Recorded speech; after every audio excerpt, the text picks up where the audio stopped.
Assalamualaikum warahmatullahi wabarakatuh. Kita tahu bahwa setiap manusia itu punya potensi dan keunikan sendiri masing-masing. Potensi ini hanya dapat tumbuh subur apabila tidak ada lingkungan yang mempoliskannya atau tidak dicetak oleh lingkungan dan sistem pendidikan. Bagaimana pendapat Russell di Amerika Serikat menjadi acuan banyak para pakar pendidikan yang meledak pada tahun 60-an dan terkenal dengan istilah free flowering child. Cenderungan ini memang sejalan dengan gerakan kebebasan di Amerika Serikat pada tahun 1960-an. Salah satu pakar pendidikan yang mengacu pada Russell, Harregor, mengatakan bahwa the basic nature of human being when functioning feel in constructive and trustworthy. Fitrah manusia itu bahasa Inggris kurang cantik, tapi dengar nih bahasa Indonesianya. Fitrah manusia apabila berfungsi secara bebas adalah positif dan dapat dipercaya. Sistem pendidikan yang memberi instruksi moral adalah hambatan-hambatan dari luar yang dapat mencegah tumbuhnya fitrah tersebut. Inilah teori yang melandasi adanya metode pendidikan yang tidak mengajarkan ajaran moral. Berhubung metode ini tidak boleh mengajarkan prinsip-prinsip moral melalui pendidikan karakter, karena menurut mereka siapa saja boleh mendefinisikan moral tergantung reasoning yang diberikan. Ini di surat bab 6. Kita tidak lihat bab dulu dan lanjut aja ya. Moralitas yang saya anggap benar dan perasaan logis, maka setiap individu bebas melakukan apa saja asal you feel good about yourself. Namun metode ini ternyata telah membuat generasi muda Amerika Serikat berubah karakternya dari yang cukup religius menjadi konservatif, jadi sangat permisif, seperti sikap terhadap kebebasan seks, kumpul kebo, obat bius dan alkohol, dan perilaku-perilaku lain yang tidak sesuai dengan kaedah-kaedah moral konservatif dan agama. Maka pada tahun 90-an di Amerika Serikat itu telah menjadi gelombang untuk perlunya kembali kepada nilai-nilai konservatif dan agama, seperti nilai-nilai keluarga dan kebajikan, agar anak-anak diajarkan kembali nilai-nilai tersebut, termasuk perlunya pendidikan karakter. Maka perlunya faktor lingkungan untuk dijaga, seperti pendapat bahwa Muhyiddin dan hadis Qudsi di atas terbukti benar. Nature, faktor lingkungan yaitu usaha memberikan pendidikan dan sosialisasi, adalah sangat berperan di dalam menentukan buah seperti apa yang akan dihasilkan nantinya dari seorang anak. Dalam pendidikan dan pengasuhan perlu kita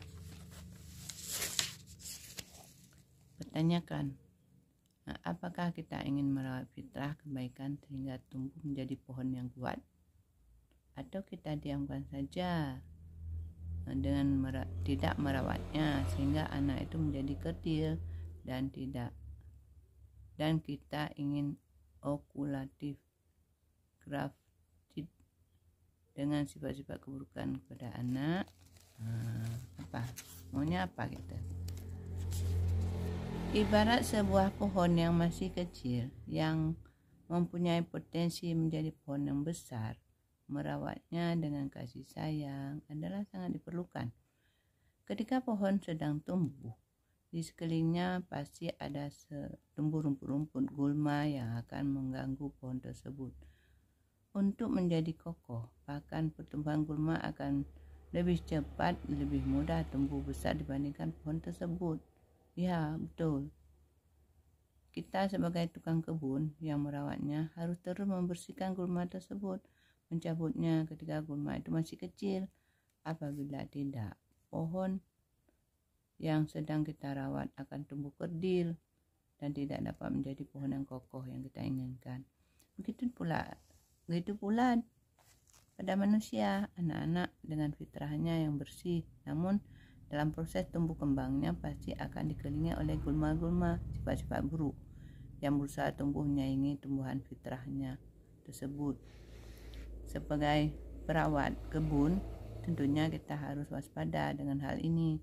Maka sejak usia dini, anak harus dirawat dan dididik dengan nilai-nilai akan menyuburkan fitrah kesucian manusia untuk tumbuh kokoh. Menurut Ibnu Jazar Al-Qayrawani, sebenarnya sifat-sifat buruk yang timbul dari anak bukanlah lahir dari fitrah mereka. Sifat-sifat tersebut terutama timbul karena kurang peringatan sejak dini dari orang tua dan para pendidik. Nah, begitu. Semakin dewasa anak, semakin sulit pula baginya untuk meninggalkan sifat-sifat buruk. Banyak sekali orang dewasa yang menyadari sifat-sifat buruknya, tetapi tidak mampu mengubahnya karena sifat-sifat buruk itu sudah kuat mengakar dalam dirinya. Jadi kebiasaan yang sulit ditinggalkan. Maka berbahagialah para orang tua yang selalu memperingati dan mencegah anaknya dari sifat-sifat buruk sejak dini. Karena dengan demikian, mereka telah menyiapkan dasar kuat bagi kehidupan anak di masa datang. Nah, pendidikan moral pada usia dini harus dilakukan sejak anak dilahirkan. Dan pada usia 2 tahun dapat dilakukan dengan memberi kasih sayang sebesar-besarnya pada anak.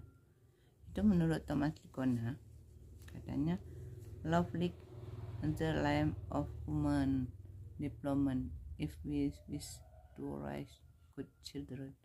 Saya kurang pandai bahasa Inggris nih, tapi saya coba baca ya. We shall begin by giving dream of love or love dream of.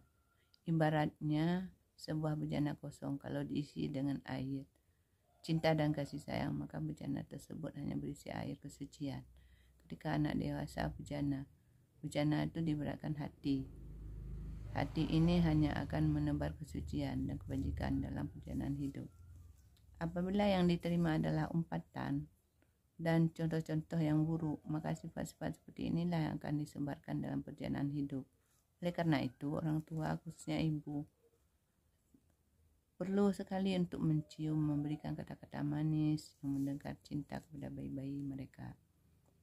Apabila masa usia 2 tahun pertama anak sudah mendapatkan cinta, maka sangat mudah untuk anak tersebut dibentuk menjadi manusia yang berakhlak mulia.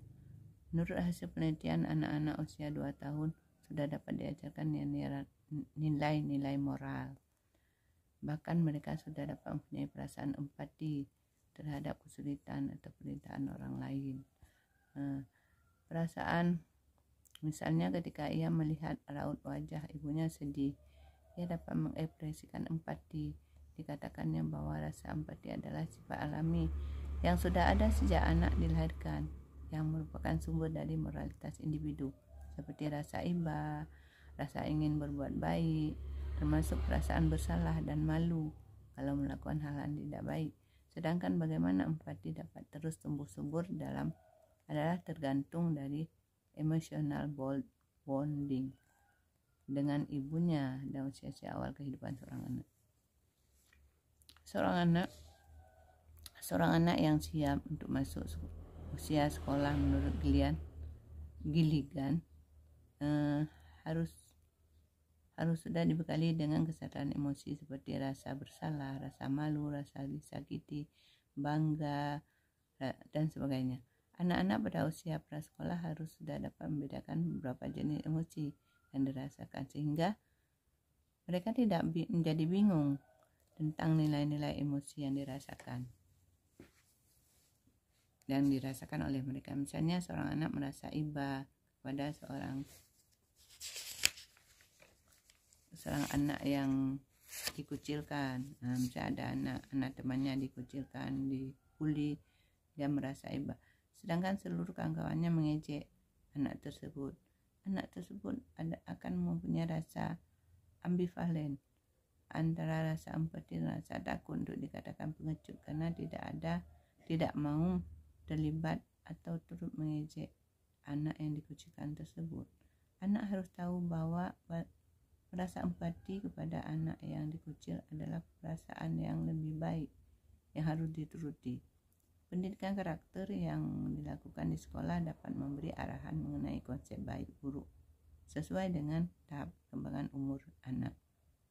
Mengingat pentingnya pembentukan karakter sedini mungkin, maka hendaklah setiap sekolah, terutama di taman kanak-kanak dan sekolah dasar, menerapkan pendidikan karakter di sekolahnya. Mungkin ini saja yang dapat saya sampaikan hari ini, karena ini nanti kita akan sambung tentang kasus-kasus keberhasilan pendidikan karakter ya. Saya akhiri ya. Assalamualaikum warahmatullahi wabarakatuh.